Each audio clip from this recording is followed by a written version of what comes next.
igen. Jeg har ringet lidt tidligere, men jeg er så blevet viderestillet af Passion Girls, fordi jeg har nogle ting, som jeg godt kunne tænke mig at prøve. Ja. Hvem af jeres piger kan tilbyde mig urinsex? Urinsex?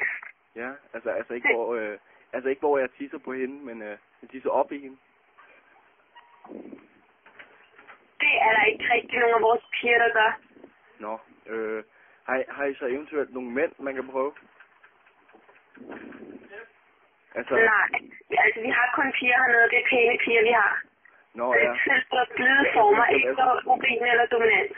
Det er fordi, jeg var tit overvejet bare sådan at prøve at banke en mand, for jeg har altid fået tæsk i folkeskolen.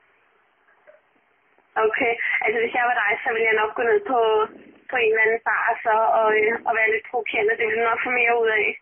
Nej, det tror jeg ikke. For jeg er rimelig slap der. Men ja.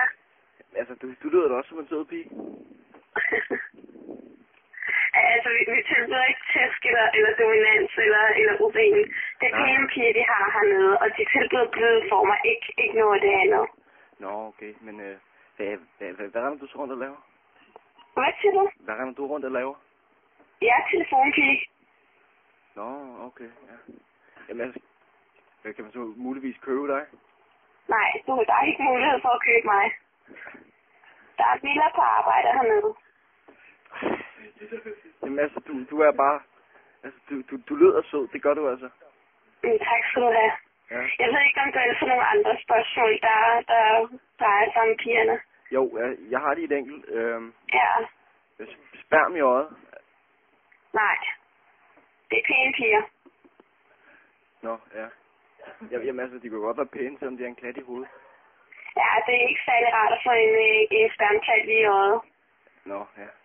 Det er ikke særlig behageligt, så det vil jeg ikke udsætte pigerne for. Nå, altså, det ved jeg også, jeg kan godt forstå dig. Jamen, ja. Altså, polterappen, hvis det nu var, man skulle til sådan noget. Altså, jeg tit forestiller mig, at stå med 9 andre gutter, og altså, med også en pige selvfølgelig, og så bare stå og onanere, og så se hendes reaktion. Når der står sådan 10 fyre og onanerer. Hold da kæft, mand. Det ville godt nok være sjovt, hva'? Ej, det ville det godt nok ikke. Hvad? Det ville være lidt nedværdigende for pigen. Jamen, altså... Det er ikke noget, at vi gør hernede. Det er pæne piger. Ikke noget med urin, og ikke noget nedværdigende for piger, og ikke noget i hovedet eller i øjnene. Jamen, der er da ikke noget nedværdigt i, med, at vi bare står og onanerer. Ja, ej, det ved jeg, pigerne, det ville de ikke kunne blive. Nå, men altså, har I nogle gravide piger så? Nej, vi har heller ikke gravide piger hernede. Nå. Hvis det er, så er du velkommen til at kigge ind på vores hjemmeside, hvad det er for nogle piger, vi har.